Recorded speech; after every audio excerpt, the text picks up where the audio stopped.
What can we tell to our own engineer? God bless you. God bless you.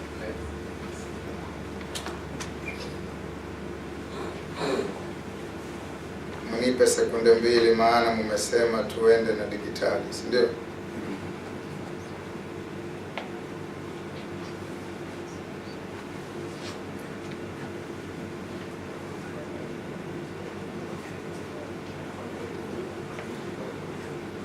Mhandisi ametupa maneno mazuri ambayo yatatuelekeza ni wapi tunatoka, ni wapi tuko na ni wapi tunafaa kuelekea. Kwa hivyo ikiwa tutashirikiana na tufanyie kazi kwa umoja, malengo tulio nayo yatakuwa kwa urahisi sana. Kulingana na sheria au na mujibu wa sheria ambazo zimetungwa na serikali, ambazo tunajaribu kufuata na kuhakikisha tumefuata kipengee kwa kingine, kutokea wakati ambapo Mheshimiwa Rais His Excellency Honorable Muigai Uhuru Kenyatta send a delegation down here being led by the Cabinet Secretary Honorable Adan Mohamed on 29th of last month, na wakakuja ku officially make it possible for us to trade easily across the land of Middle East. And according to the bylaw, we are supposed to convene a delegation meeting or the delegates meeting of the Kqdsacco, whereby we have to make everything official and we have to send the minutes and all the information from here to the Ministry of Industrialization in Kenya in accordance with the bylaw. From there, we will copy the same to our mission or the Kenyan mission, to our embassy, so that they will be aware of what is going on as well. Remember, our Kenyan embassy is our supervisory board within as the government entity. Rather, it has got nothing to do with us at all. Amen? Kwa sababu nimependa kuhubiri, ninaweza shtukia kama niko kanisani. So, let each and every one of us understand that. Now, all in all, ningependa kuchukua fursa hii kwa wale wachache ambao mmejitolea kwa muhanga kujiunga nasi na kuhakikisha maafikio ya Kenya Qatar Diaspora Sacco ya kila mmoja wetu ya maafikiwa, ili tukaweze kufanyia pamoja. Basi ni heri mkaweze kujua rasmi wale watu ambao nyinyi wenyewe mlikuja pamoja na mkaweza kuwateua. Ikiwa haukuwa karibu, ninataka kukupea challenge na nina swali kabla hujaanza kuuliza maswali. Ninakumbuka vizuri Mheshimiwa Rais na viongozi wote wa bunge ambao wako nyumbani, wakati walipokuwa wanachaguliwa au wanateuliwa, wengine wetu kama sio mimi na wewe tulikuwa tuko huku uhaibuni ambako Mungu alituleta. Je, wakati Wakenya wenzetu waliweza kuwachagua nyumbani, wewe ukifika nyumbani utaweza kusema Mheshimiwa Rais, naibu wa Mheshimiwa Rais na waziri wote hamtakuwa wateule kwangu mpaka mshuke chini tuweze kuchaguana? Ni swali ambalo ni gumu kwako. Najua kujibu ni ngumu. Mimi kama mwanzilishi wa umoja wa Wakenya katika Middle East mzima, I will not be in the office forever. I am there for only a short period of time, and I know that still you will come here and you will choose your own required leaders. What I plead with you is the support that comes from you in order for us to be in a position to take you to the promised land. We cannot do it without your cooperation. I humbly request to each and every one of you as the delegate that when you leave this place, when you go back to your various accommodation and residential places, kindly take a bold step and inform other Kenyans of the bold movement that is going on across to all Kenyans. Wakenya wenzangu, tulikuwa tunashiriki pamoja na Wakenya wengine ambao ninajua 3/4 of you muko au mulikuwa pale, na tukaweza kufuata sheria ambazo tulipewa na serikali. Tukasema ni lazima kila kampuni ikaweze kuchagua angalau watu 2 au 3 wakakuja pamoja, na hawa watu wakaweze kutupatia viongozi ambao watatuelekeza. Hawa watu walipokuja pamoja waliweza kuchagua viongozi takriban 10. Hawa viongozi ilikuwa kulingana na sheria bali waweze kukaa chini na kuweza kuchagua the team called executive office. And that executive office is with us here today. We therefore request you as the delegates of Kqdsacco that before I give you the information that is going to benefit you and to benefit all other Kenyans across the board, that may you allow me to call upon the few Kenyans that have carried all the mantle with all the stress, with all the patience and endurance to ensure that such a day like that one of 29th January arrived safely. And today, it is only but the genesis of how we are going to manage the Kenya-Qatar Kqdsacco, which is for all Kenyans all over Middle East, because the Kqdsacco is the only Sacco that was registered for all Kenyans all over Middle East after when I had visited the Ministry of Industrialization. But after a total request to the Ministry of Industrialization and our government at large, through our beloved His Excellency, our Ambassador Honorable Gal Maburu, I requested him that may you allow the chance for other Kenyans who are in other countries in Middle East that are in a position to come together to have their own diaspora circles as well. You will hear of so many circles coming up, but they are all under Kenya-Qatar Kqdsacco. So because Kenya-Qatar Kqdsacco, it is the circle in the Middle East, and it is the first circle in the Middle East, it has to offer its services to each and every Kenyan. Our Vice Chairman is our Master of Ceremony of the day of today, and he's here with us. I call upon my fellow servant of God, Pastor Emmanuel Mbandi, to come up and let people see you officially. I also call upon the treasurer who is in charge of finance, because we cannot work without him, and you have heard him speaking or giving you words of wisdom. Please, Brother Boniface Nehemiah Mbugwangugi, let you come up. I also call upon the man that is working tirelessly hard to ensure that all minutes and all documentations are kept safely, who is the secretary that was chosen among the 10 main officials that the delegates you had given us. Brother Africanus Orlando Skuku, please come forth. We have the remaining 6 other delegates, and some we have already sent them across the Middle East at large. As I told you before, during the launch, and the day of today, I may pardon again.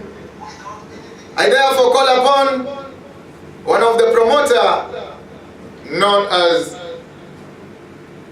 Hezekiah Wanyamamanda. Come forth. We have the others because of duty, for we came here with visa, and the visa is to work not only for Kqdsacco, though wherever they are working tirelessly hard to ensure that the Kqdsacco manifesto is achieved at the right time. The person in charge of the other departments, we have one called Sister Lydia Rebecca, who accepted the opportunity to move on to UAE, that is in Dubai, and he's doing very good job there. He has already brought up 17 members from Middle East in UAE. Can you clap for her? We have another member who is Sister Catherine Wangare. I think she's still on the way, and she will be joining us because his duty time is ending in some few minutes time. And I believe you all know her. If you don't know her, please, I redirect you to our website so that you may come, or to ensure that if you have joined us lately, you come to know her. We have another one being called Brother Jotham Jumu Malumu, who is on duty also at the moment. We have another one called Lindstrom Asembo Odiambo, who unfortunately during the time of movement, he happened to be among those that received the help from Kqdsacco for having lost his wife. He's also on the way, and he will be joining us soon. We have the other one called Christopher Ongale Malaya. Christopher Ongale Malaya is going to Bahrain, and he's leaving next week. I call upon each and every one of you to pray for him, because he's going to be a representative in Bahrain to ensure that no Kenyan is going to be left outside the good plans that the government has for all Kenyans outside diaspora. We have the person in charge of the social media network that is working out to ensure that any error that is being found in all our media network is taken care of. He is a scholar, and he's called Brother Keep Joe. Come forth. We have got other leaders that are also outside. We have one whom we requested as a team that if he will accept when I got an opportunity to Kuwait. And this one is Sister Monica Okech. She is in Kuwait in connection of ensuring that Kenyans there are being informed and hooked to Kqdsacco, and we thank God that up to the day of today, after the official launch of Kqdsacco, you know as Kenyans we are very difficult when it comes to the issue of finances. Before you come to realize and understand that what is going on is open true and the real thing, and we are moving in reality, then it becomes very difficult for you to join immediately. But she has worked tirelessly hard, and today, by today, she has brought up 12 members from Kuwait. Can you clap for her?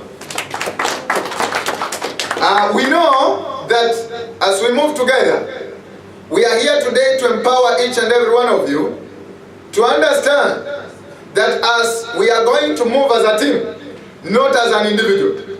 These are only but the few officials among you that you chose, legally according to the governmental bylaws. But at the time when you leave this place, I want you to have enough knowledge that you will inform all Kenyans the true thing that is working out for all of Kenyans within Middle East. And since we are in Qatar as the headquarter, kindly let us ensure that Kenyans in Qatar take the lead to ensure that other Kenyans around Middle East are in the picture. I believe when you look across, all the officials are ready to work hand in hand with you. I don't want you to only know Pastor Habakkuk as the chairman and not any other person. Whenever you want to meet Kqdsacco officials, you are only looking for Pastor Habakkuk. Pastor Habakkuk is only an entity, but he is working tirelessly hard with the team that you see in front. And from today henceforth, we have been blessed to have our own scholar as an engineer.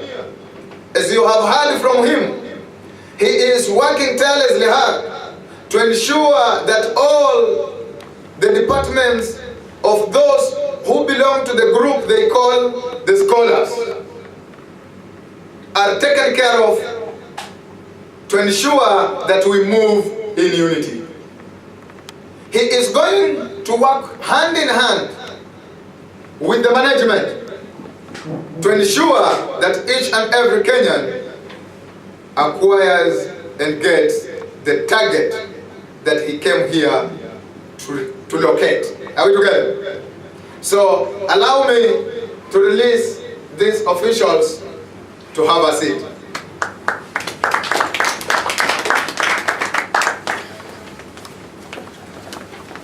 Dear Kenyans, I call upon all the delegates, as you have represented your various companies and locations, that when you leave this place, I empower you to move out with bold step and talk to Kenyans with vigor, that let them not delay nor waste time, because the time lost will never be recovered at any given time. It is your duty as the delegate to ensure that the number of all Kenyans within Qatar, before we move beyond Qatar borders, that are taken care of. And according to the number given by His Excellency the Ambassador unto us, the current number of Kenyans in Qatar only, we are over 12,000 Kenyans today. So imagine that as you are here, you are supposed to take care of all these 12,000 Kenyans. So how shall we reach all these Kenyans?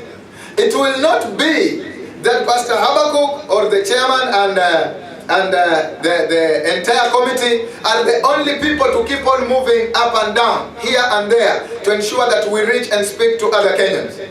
But it is going to be open to you as an empowered delegate to ensure that you inform all Kenyans across the board, that let them know the noble plan that the government has got for all Kenyans all over Middle East, and especially in Qatar.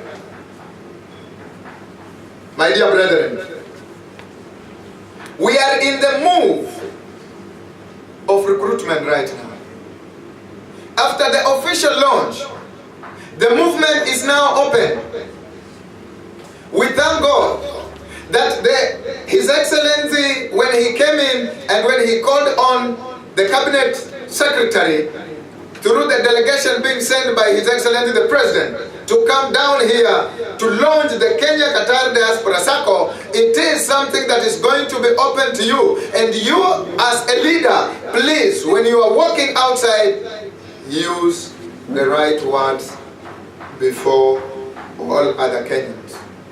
Try as much as you can to use the kind words to the Kenyans outside there, so that they will know what you are telling them is true, real, legal, and something that is going to benefit each and every Kenyan across the board.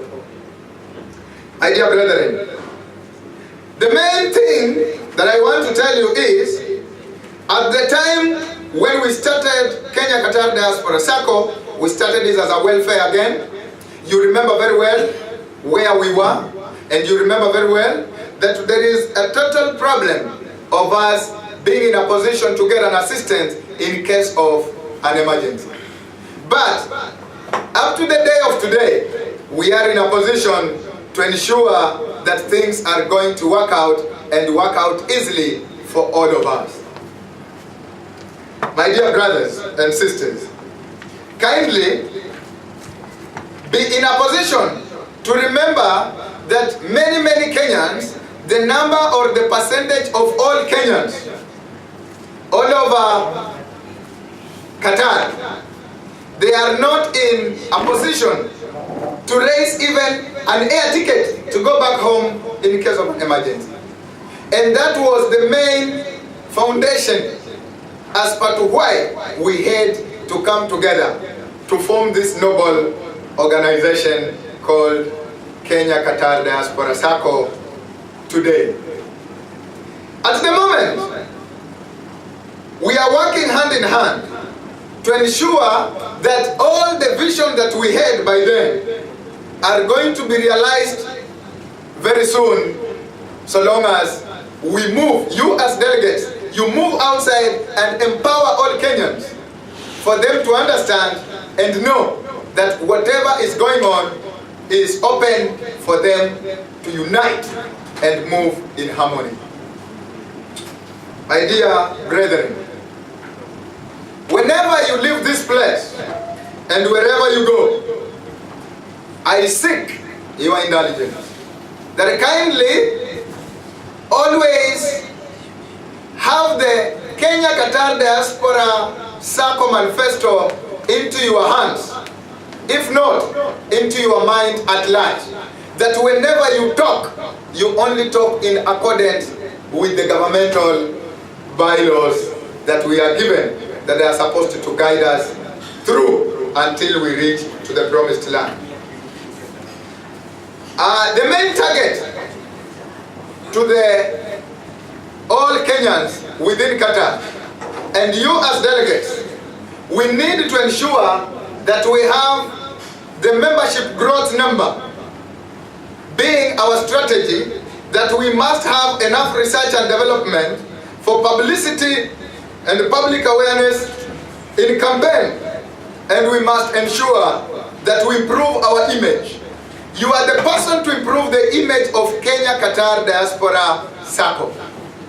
So, as a delegate, each and every delegate here today, know that you have a mandate to ensure that you inform and you recruit not less than 20 Kenyans every month. Is that a huge number? Is getting 20 Kenyans a huge number? We need to ensure that we have at least 20 Kenyans from each and every one of you joining the Sacco in each and every month. Remember, I will be calling each and everyone to confirm that how many people have you sensitized, how many people have you informed, so that they will know what is trending at the moment and at that particular time. We also need to ensure that leadership and governance is taken care of. The leadership is you. Remember, all other Kenyans are looking on the delegates and the few officials. The officials cannot work without the delegates. So you as the delegate, wherever you are, it is your duty to ensure that you inform all Kenyans. And as you tell them, you must understand as per to how to give the information out. We must remember the policies and the procedures that we are supposed to follow. We must always have the manual education and the ethics. We will be having trainings. As we confirm, we have communicated with Cooperative Bank, who are in charge of all the SACCOs in Kenya, and they have offered to come on the board to ensure that they give us the required training, the required enhancement, and the required knowledge for the ease and smooth run of the Kenya-Qatar Diaspora SACCO, which must be an exemplary SACCO among all SACCOs from our Kenyan government. We also need to ensure under leadership and government that we establish a clear structure and boundaries. Let us not have that tendency of looking down upon any of us. Whenever you meet your colleague, today we are going to know one another. We are going to interchange even our telephone numbers. Let it not be that the telephone numbers or your telephone number is only with the chairman. The telephone number has to be, you have to share the telephone numbers for ease communication. So, in that connection, and the leadership and government, we must ensure that we establish a clear structure and boundaries that are going to ensure that all of us, we move in harmony, in unity, and in ease. In order, when we say we are moving at this place, we arrive there and we will be seen as an organized group. We also still calculate in a way to ensure that change in management and culture is going to be established. That even after the elapse of our reign, whenever or the other office that will come to take over, it is my prayer that we would like to ensure that we leave behind legacy. That any other Kenyan who will come to take over, let him found a good foundation structure that has been laid on the ground, that when he comes, his duty is only a continuation. When you remember very well, our beloved founder president of the land of Kenya, His Excellency, the late Mzee Jomo Kenyatta, he laid a good foundation on the ground, that when His Excellency, the retired president, or the second president of Kenya, Honorable Daniel Toroitich Arap Moi, came to take over, and it was very easy for him to move on. When the third president, His Excellency, Honorable Mwai Kibaki, when he came to take over, it was only a flow. But all this was coming from who? From the founder president, because of the structure he laid behind. And it has become very easy to our youthful president today in the land of Kenya, who is working it out with all vigor to ensure that even you, as a Kenyan who is in diaspora, your issues are being taken care of. Our duty as leaders, I know today you are the delegate, today you are an official, today I am the founder chairman, tomorrow I will leave the office. But the time when I'll be leaving, I seek any of you that will come forth, or those other Kenyans who will be listening to us through our social media, let them come to understand that we tried as much as we can to lay the right foundation on the ground, that when they come, their duty is only to walk over. My dear brothers and sisters, it is our duty to ensure that the succession plan will be very easy after our tenure, and as we will be having several meetings, we will inform, and all the information will be across the board in openness, that nobody should ask queries that maybe the management is trying to hide something. You know very well that anything that is connected with billions of money or of shillings, many Kenyans will have questions. I, as the chairman of Kqdsacco, I will not tolerate any movement of mini to ensure that your coin is taken care of well. And whenever you want any account account of even 1 riyal must be given.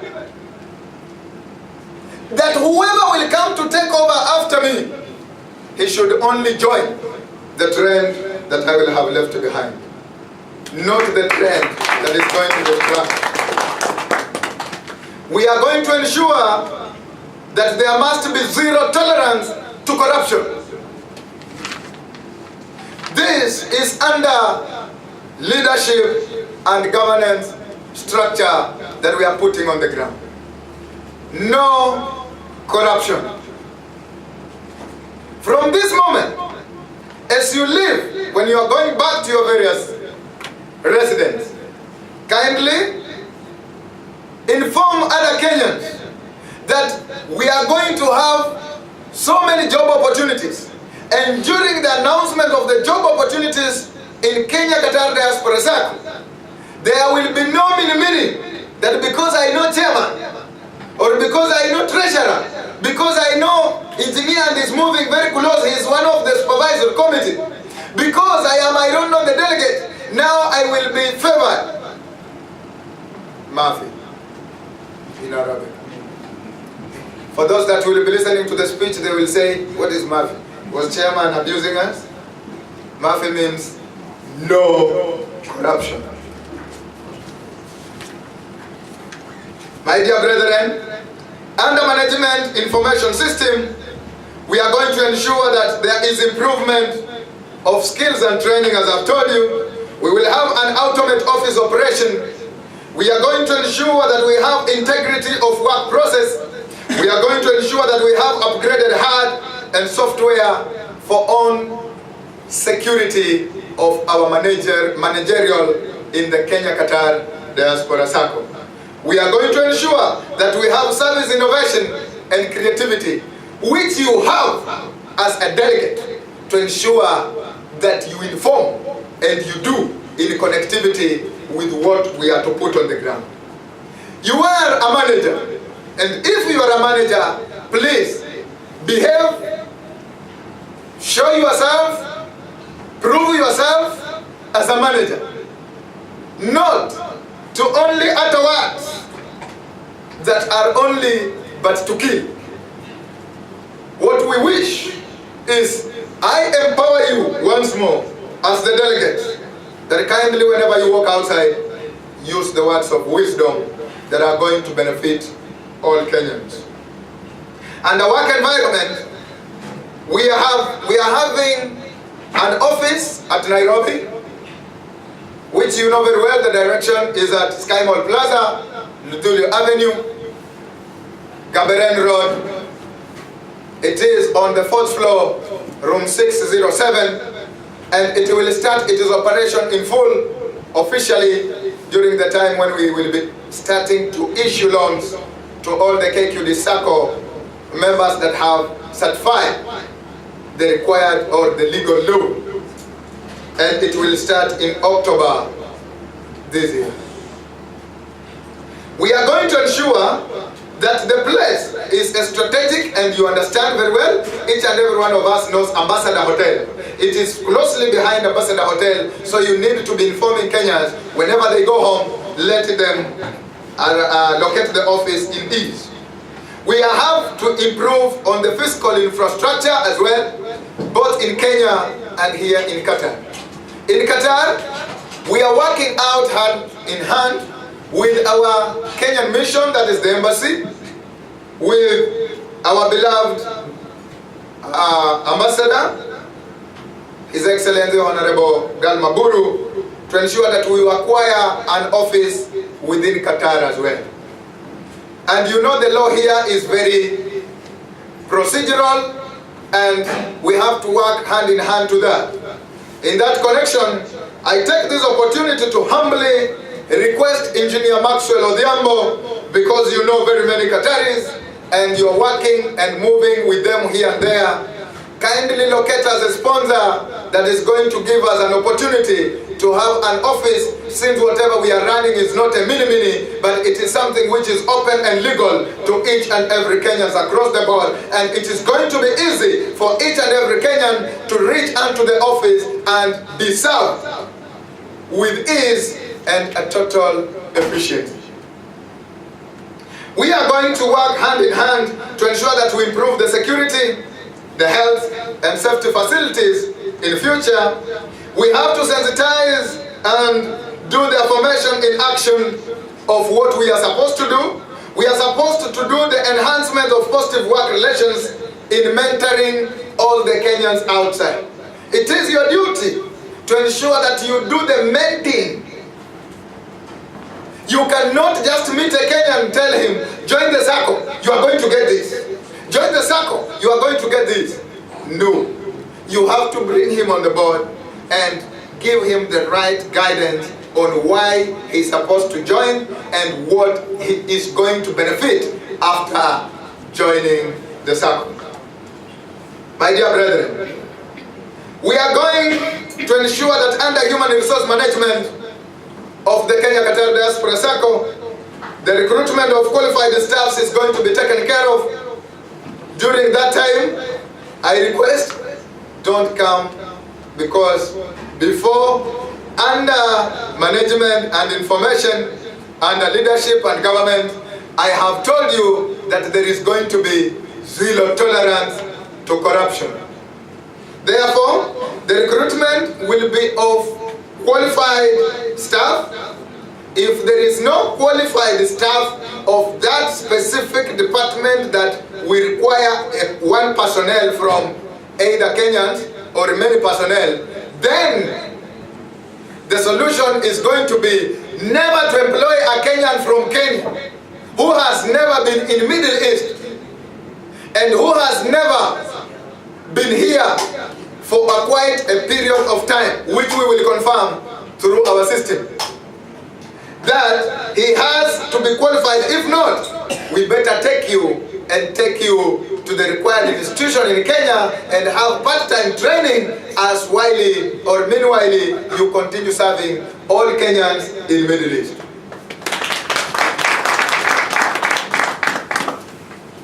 During or in accordance in human resource management, we are going to have education, as I've said, and training throughout. We are going to have motivation.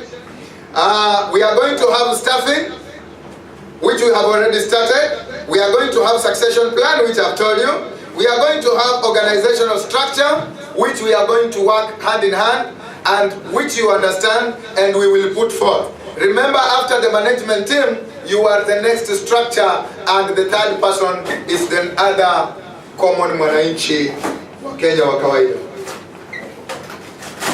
Kindly understand that our performance in management must be supervised by you. It is you to supervise it. If you sleep on your duty, then you are planning to ensure that the Sacco sleeps. May you put all these officials that you send in the office on toes. I don't want to see them sleeping. Because after the launch and after the official announcement and after the officialization of the office, they may go and start sleeping. It is not a one-man show. I therefore call you as the entire delegates to be on your watch out on the main office that is in the office. Don't ever give them opportunity to sleep. I repeat, you need to put them on toes. Whenever you need them, call them. If they don't respond, you need to whip them immediately. We have so many means of whipping. And I, as the chairman, I have my own powers that I'm given with the Ministry of Industrialization through our bylaws. I will act and on time. Get me and get me well. Therefore, all the leaders that were given the mandate, I give you a challenge.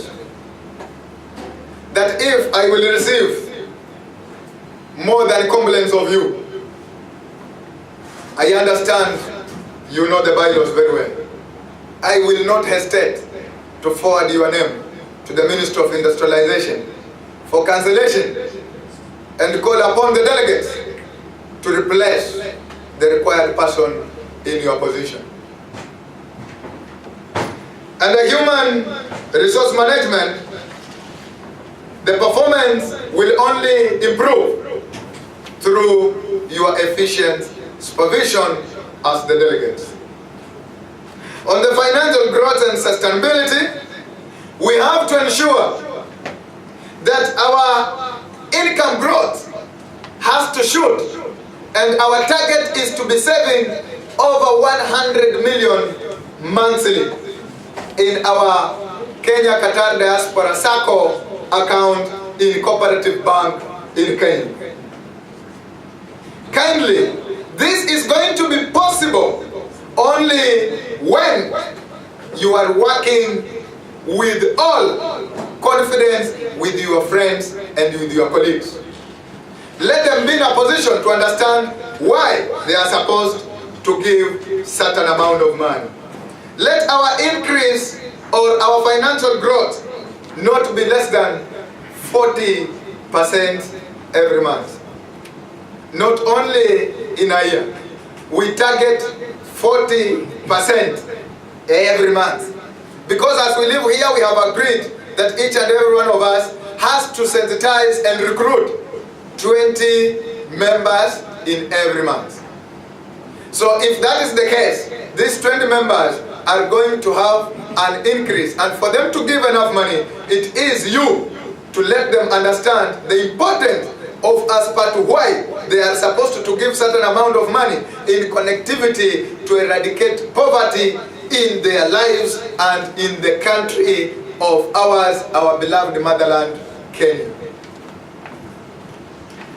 My dear brethren, we are going to secure a profitable investment increase on asset base, and this one is going to be possible because whenever we want to set any projects, whenever we want to set any plans that are going to be beneficial, we will always give you a call.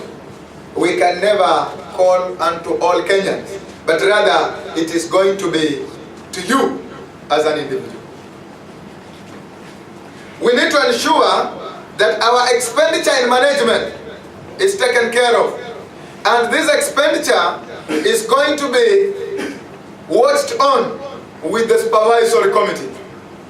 And that time, each and every one of us, we understand that anything that happens or moves in connectivity with finances, people are very much watchful. And if people are going to watch us, they are not only watching me. Remember, you as a delegate, when you fail, you have already failed the circle. If the officials that you chose fail, they have failed the circle. But if you succeed, then even the main office, even the entire Kenya Qatar Diaspora Sacco, you have strengthened and ensured that we all have succeeded. My dear Kenyans, the risk management is going to be taken care of, especially during the time when we start the issuance of loan. We will have taken all the precautions under the insurance, whereby the 3 insurance companies are on the ground battling unto which one is going to take over from the multi-billion organization of Kenya Qatar Diaspora Sacco, because you know they are businessmen and they would like to receive the benefits, or they would like to get the business. So the competition is on. But I give you a challenge. As you go out, try as much as you can to look upon which is the best insurance that is going to take care of us. Right now, the 3 insurance are Jubilee Insurance, CIC Insurance, and these are the insurance in Cooperative Bank. CFC Insurance. You get me? There are 3. CIC, CFC, and Jubilee Insurance. They are in total battle as per to who will take over. We have several mails being communicated unto us that please, may you give us opportunity to take care of your wealth. It is your duty. Maybe before we move forth, you know the better one among the 3. Please, may you send forth. Don't leave this to the office management alone. You are among the management.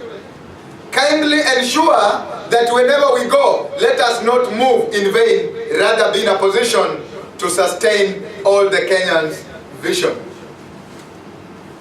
Dear brothers and sisters, the sourcing of low-cost external funds is something that we need to look upon, and we need to calculate on the increase of the capital base that is supposed to ensure that it sustains the Kqdsacco. This is among the Kenya-Qatar diaspora strategic analysis that is being worked upon by the entire management that you put in office to ensure that to whatever we are to achieve, we must move in togetherness and in harmony. Dear brethren, whenever you have to meet the other Kenyans, how are you going to talk to them? What are you going to tell them in order for them to understand as per to why they should join the Kenya-Qatar Diaspora Circle? One, you need to know the benefits of one being a member of Kenya-Qatar Diaspora Circle. Not or do not be going to locate a manuscript to read in order for you to tell them. I want or I challenge you that as a leader, you must be in a position whenever you move out to let them know what the benefit they are going to get once they decide to move with the entire Kenya-Qatar Diaspora Circle. The Kenya-Qatar Diaspora Circle is going to offer the school fees loan, which is a challenge to many of us, because at home sometimes you find that maybe your salary may delay, maybe your program may have some hiccups. Let it not deter our beloved children to have better education, yet you are in diaspora.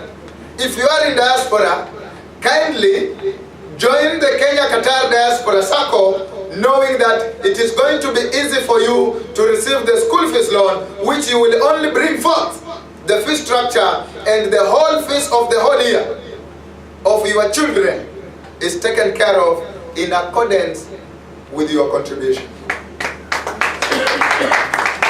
You need to remember that we are going to issue emergency loan. Emergency loan will always be processed within 24 hours. Because emergency is not something that you're supposed to dilly-dally about. It might be the issue of you want to clear some errands of your land areas in Kenya, or it might be because of some sickness, somebody you want to clear the bill, or it might be because of you have some funeral, you have lost your beloved one, and you want to go home and you don't have enough fund in your pocket. Kindly, the emergency section will be taken care of by you immediately, because before, during the time when we were running as welfare, we were having only to give 2,000 and a maximum of 500 Qataria. But from the day of, after 6 months from now, it will not be only 500 Qataria. Rather, it is going to be on your capability, but anything below 100,000 Kenyan shillings. So it will be processed within the shortest time possible, and that is only within 24 hours. We are only taking care of nuclear family, that is father, mother, wife, children, husband, and not the extended family. But some of us, we have funerals to our wives. These are our in-laws. We have our brothers. We have our sisters. This is the chance you can come forth and take an emergency loan. Because the SACCO will never give you the benefit of the 2,000. It only gives, according to the governmental bylaws, that we give only to a nuclear family. In that connection, I take this opportunity to say, we are happy. I'll never say that we are sorry. We are happy because one of us has lost his father-in-law and he's with us here. I believe we will also greet him and escort him as he go home to ensure that he waives the bill that is in the hospital. My dear brethren, the Sacco is going to offer developmental loan. There is our base of selling our manifesto. Each and every one of us came here with a reason and a season. Our season is maybe 2 years, maybe 3 years. Maximum of your visa is 5 years, but you can renew. The Kenyan government does not wish you to stay in diaspora for long.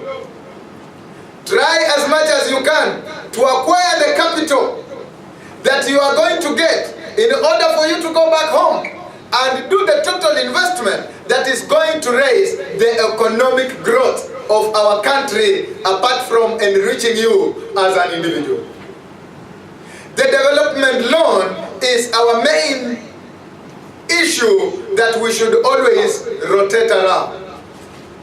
Don't only look about the other benefits, but majorly look at the developmental loan that each and every member is to receive, which is going to make him or her change his life status once and forever.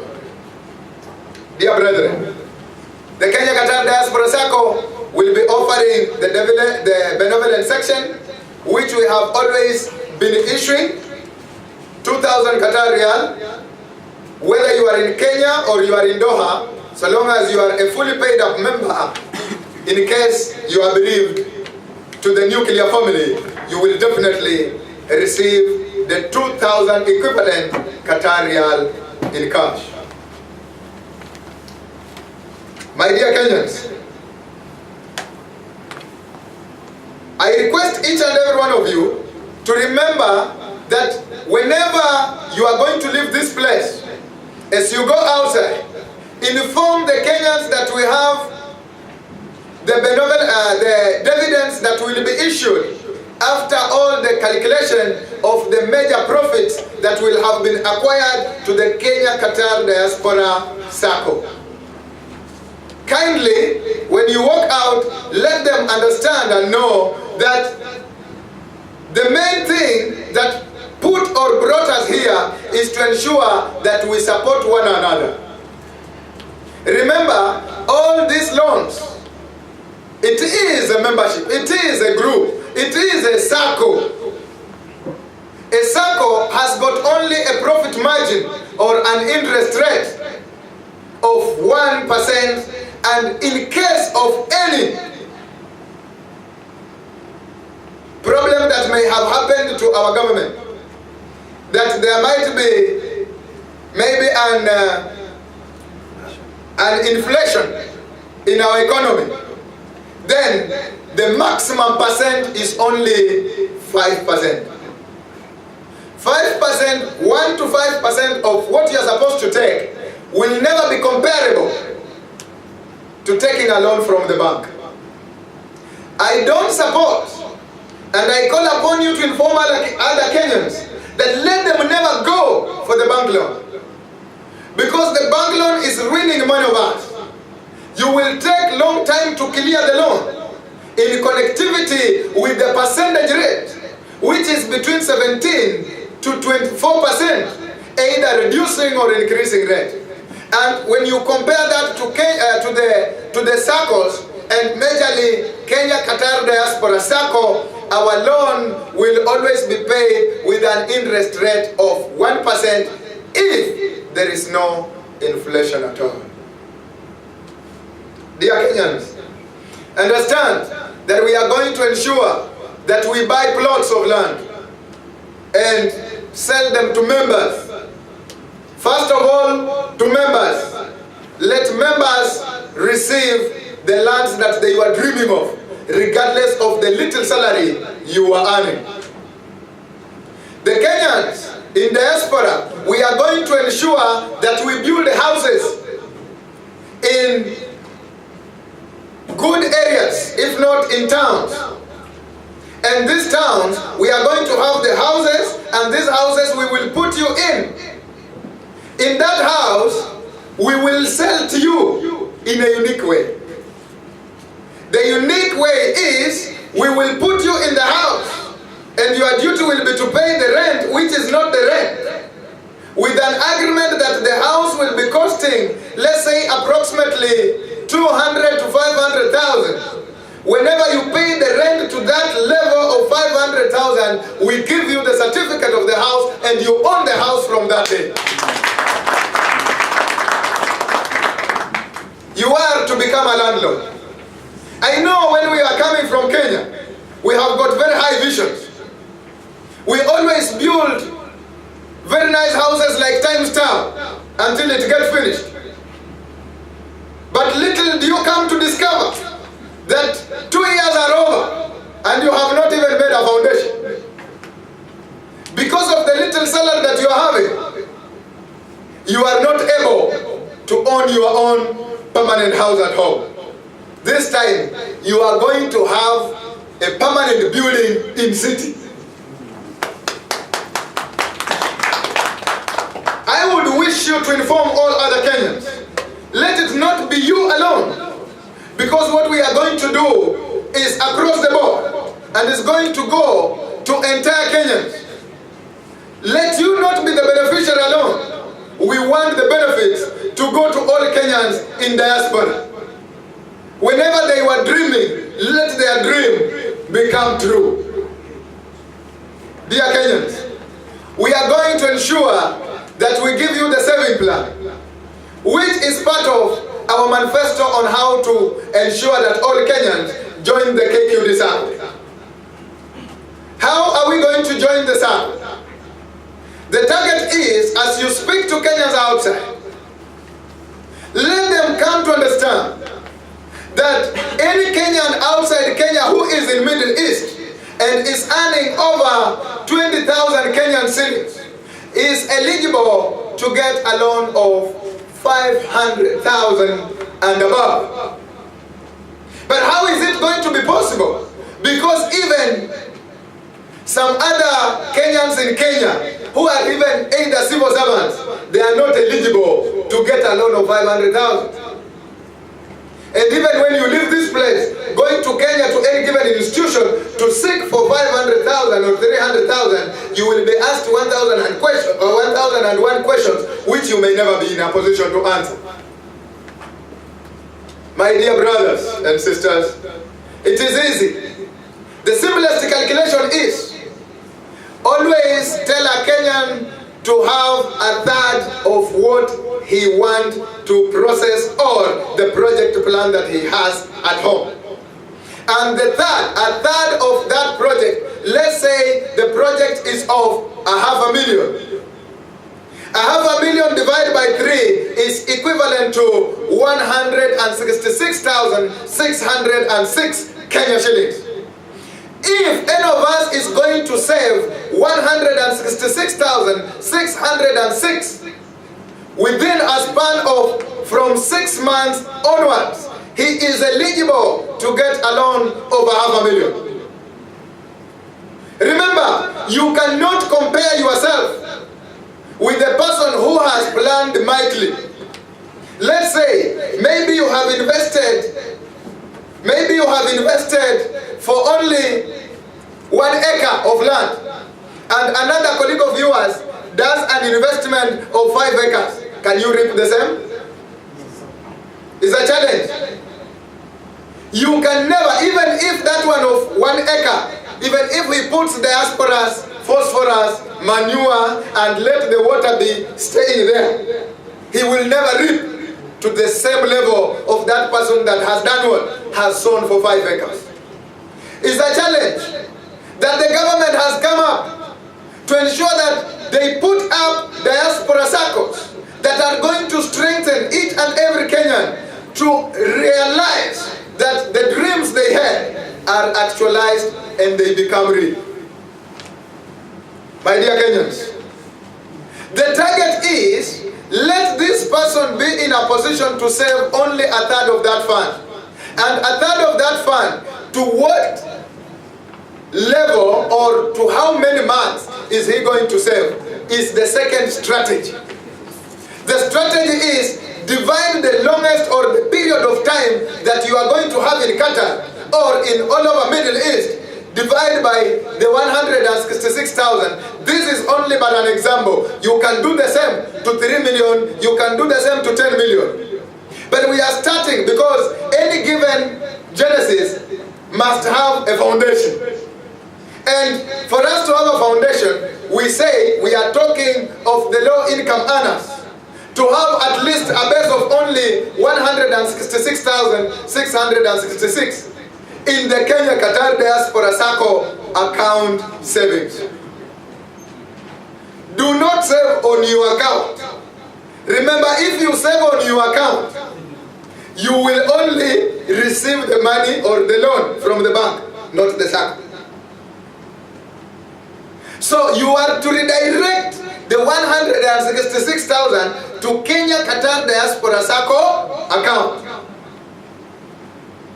For you to have the 166,000, you must plan yourself. Do not kill your family. Do not let your family get disbursed. Do not let your wife go away. Do not let your husband marry another wife because you are not supporting him or because you are not supporting her. In SACCO, we will say, kindly save only a third.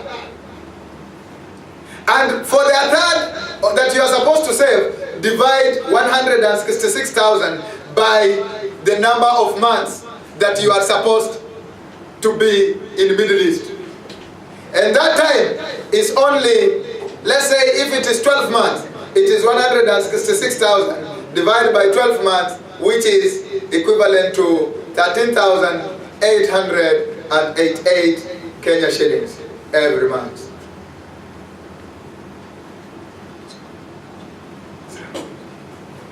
So kindly, once you discover that, it is going to be easy for each and every one of us.